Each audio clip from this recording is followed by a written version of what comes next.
elderly people writing their memoirs, being obsessed with their memoirs even, is not an unusual thing.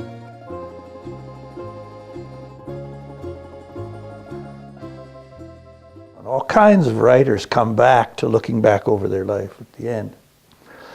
And, it's even a small industry in the colleges and universities of the country giving courses for people who want to learn how to structure their memoirs and so on. So that's not the unusual thing.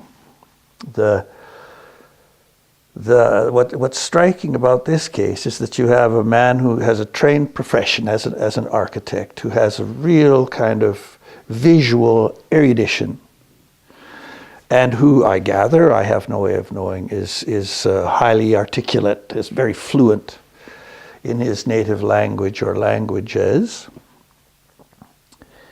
but who decides that he's not only going to write his memoirs in English, already a huge leap, since English is relatively recent to him, but he's going to write it in poetry, or at the very least in a poetic prose. He's going to try and find a form that is not just a linear account of his life. And it ends up being very much focused on anecdote. It reads like, often his poems read to me like a kind of cross between memoir, short story, and narrative poem.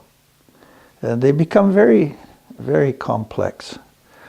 One of the things that strikes me is how he will be looking back at a given instance in his life,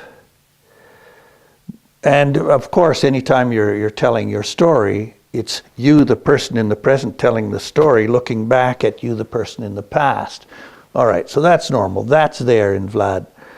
But also he'll have a whole set of kind of cultural articulations and language articulations. So at a given moment, you've got this sense of conversion of different cultures and different times all at once in a moment of the story.